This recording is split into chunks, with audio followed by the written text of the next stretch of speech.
TV တွေကတားဆက်ချခြင်းတဲ့အမျိုးသမီးတွေမကျူးသဖြင့်ကိုယ်တိုင်ဆုံးဖြတ်ချက်ချရခက်နေပြီးတော့တိုင်းမင်းပေါ်မရှိဘူးလို့ခံစားနေရတဲ့အမျိုးသမီးတွေအတွက်ရည်ရွယ်ပါတယ်။မကြသေးခင်ကညီမလေးတယောက်ကတအိမ်နဲ့ထည့်ရတဲ့ပစ္စည်းအာယုတီထည့်ချင်တာ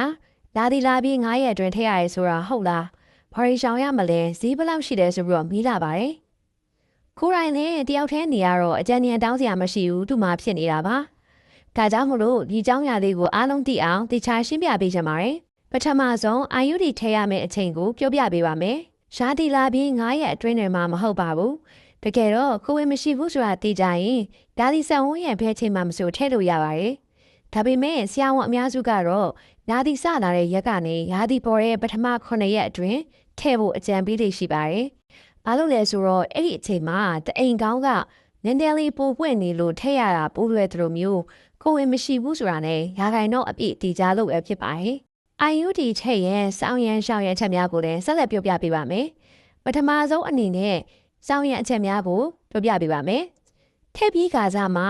ဘိုက်အောင်တာသွေးနည်းနည်းဆင်းတာမျိုးရှိတတ်လို့အကိုက်ခဲပြောက်စီတောက်လို့ရပါတယ်။အရေးကြီးဆုံးကတော့ရာသီတာပြီးတိုင်း IUD ရဲ့ကျိုးစားလေးနေရမှန်ရှိမရှိဆိုတာကိုကိုယ့်ဘာသာလက်နဲ့ဆန်းကြည့်ဖို့လိုပါတယ်။ရှောင်းရန်အချက်များအနေနဲ့ကတော့ထည့်ပြီး3ရက်ကနေ9ရက်လောက်အတွင်းမှာအလေးအပင်မတာတွေရင့်ထန်တဲ့လေ့ကျင့်ခန်းလုပ်တာတွေကိုရှောင်သင့်ပါတယ်။ရေချိုးကန်တဲ့ရေစိမ်ချိုးတာမျိုးအမျိုးသားနဲ့အတူနေတာမျိုးကိုလည်းပိုးဝင်တာမျိုးမဖြစ်အောင်ရက်အနှဲငယ်ရှောင်သင့်ပါတယ်။ကုန်ကြစိတ်အနေနဲ့ကတော့ကိုသွားပြတဲ့စီကံစီးယုံနဲ့အာယုဒီအမျိုးအစားပေါ်မူတည်ပြီးကွာခြားသွားနိုင်ပါတယ်။အာယုဒီမှာလည်းဟော်မုန်းပါတာနဲ့မပါတာဆိုပြီးတော့ရှိပါတယ်။ရေဘူးရအပြင်တောင်းကနန်းကနေပြီးတော့တိန်ကနန်းအထိရှိနိုင်ပေမဲ့3နဲ့5နဲ့10နဲ့စသဖြင့်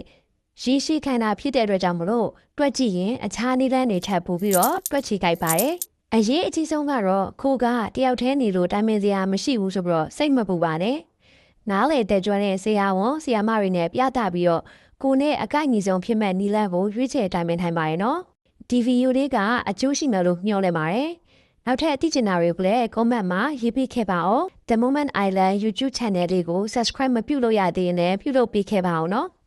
နောက်ဗီဒီယိုမှာပြန်လည်တွေ့ဆုံကြပါမယ်